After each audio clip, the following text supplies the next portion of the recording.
You hear stories from Hollywood film sets all the time. Tales of difficult actors, dangerous stunts, and on-set drama. And then there's the story of the Passion of the Christ. This isn't your typical behind-the-scenes gossip.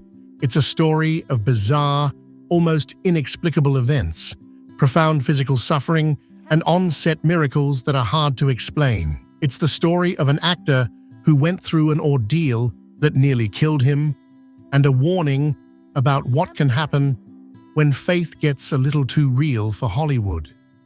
The actor playing Jesus was struck by lightning while filming the Sermon on the Mount.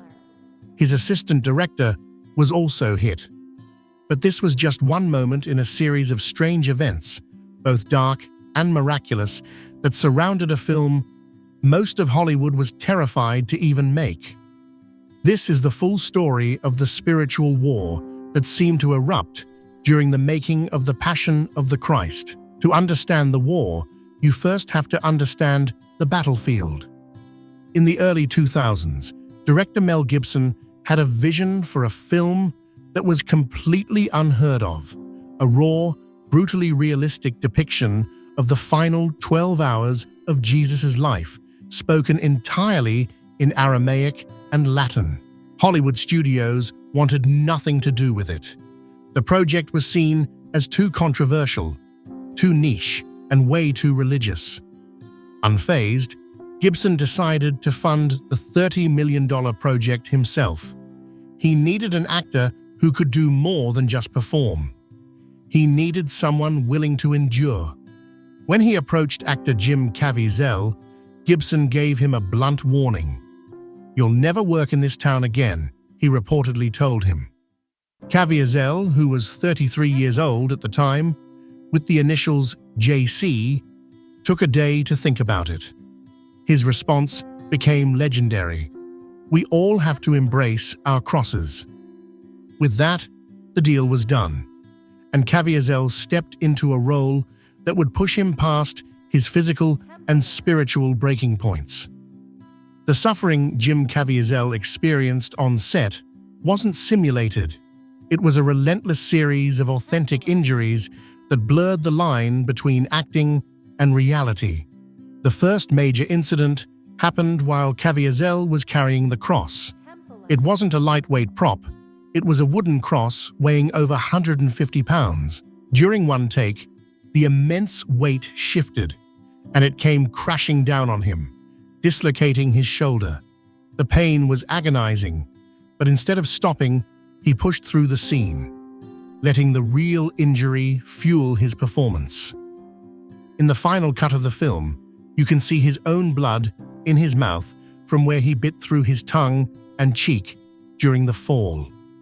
The next ordeal was the scourging. In the graphic scene showing the flagellation, the actors playing Roman soldiers were supposed to strike a board placed behind Caviezel's back. In 2 separate takes, they missed. One lash hit him with such force it knocked the wind out of him, leaving him gasping for air. The second accidental strike was even worse, tearing a 14-inch gash into his back. The scar was real, and the pain was so intense that he instinctively ripped his hands from their bindings and collapsed. Finally, there was the crucifixion. They filmed this sequence for 5 grueling weeks in the dead of an Italian winter. Hanging nearly naked on the cross for hours on end, Caviezel was battered by freezing winds and rain.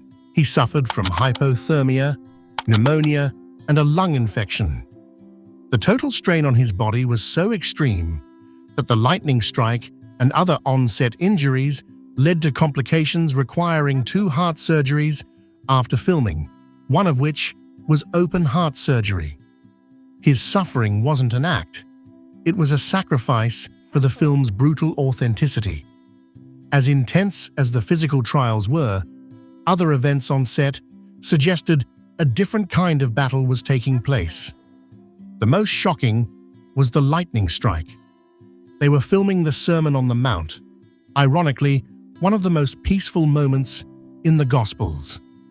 As Caviezel stood preparing for the shot, a bolt of lightning descended from the sky and struck him. The film's assistant director, Gian Michelini, was also hit by lightning during the production. For the cast and crew, this felt like more than a freak accident. The odds of being struck by lightning are already incredibly low. For it to happen to the man playing Jesus during that specific scene was a moment that left everyone wondering if they were witnessing a spiritual attack or a terrifying sign. In a recent interview, Caviezel revealed that during one of his post-film surgeries, he had an experience where he believes he briefly died on the operating table. He described feeling an incredible peace and love in that moment, reinforcing his belief that the ordeal was part of a larger spiritual purpose. But where there are dark forces, there is often an opposing light. The set of The Passion wasn't just a place of suffering. For some, it became a place of miracles. The intensity of the story, combined with Caviezel's authentic suffering, started to affect the cast and crew. The most powerful example was Luca Lionello, the actor who played Judas Iscariot. Before filming began, Lionello was an avowed atheist. But as he watched the daily ordeal and the commitment of his colleagues, something changed. He later confirmed that by the time the project wrapped, he had converted to Catholicism and chose to baptize his children. Another incredible story came from Pietro Sarubi, the actor who played Barabbas. Mel Gibson gave him a specific instruction: don't look at Jim Caviezel until the actual moment of the scene where the crowd chooses to free Barabbas.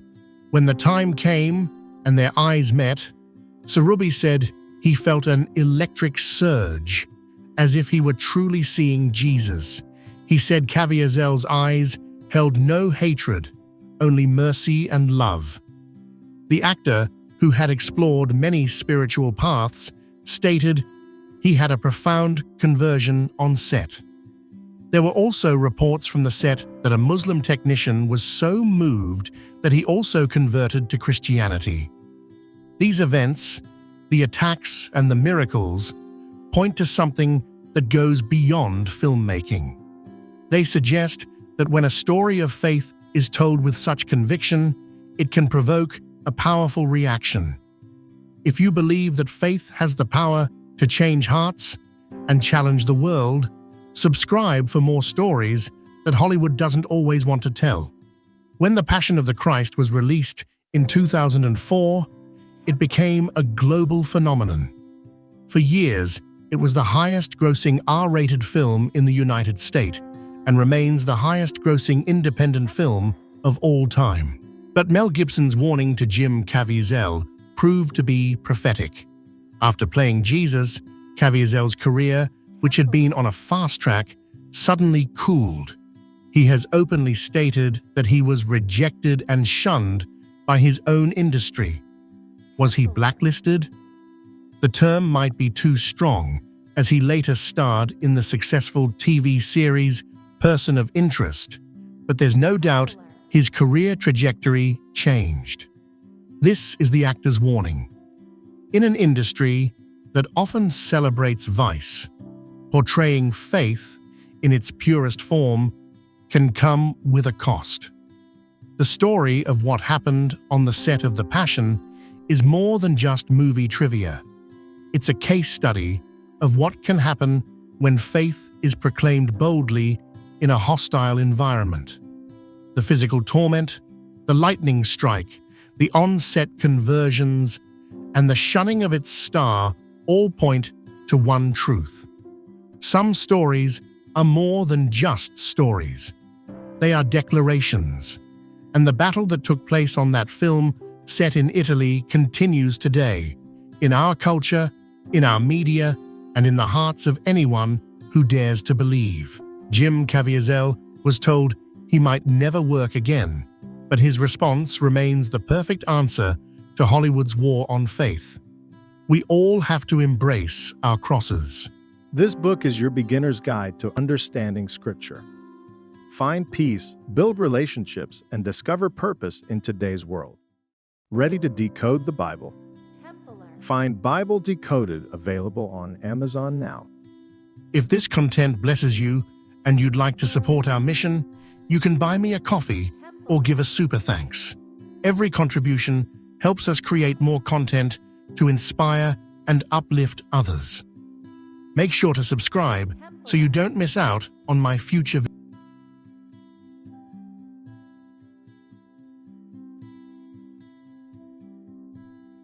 Templar.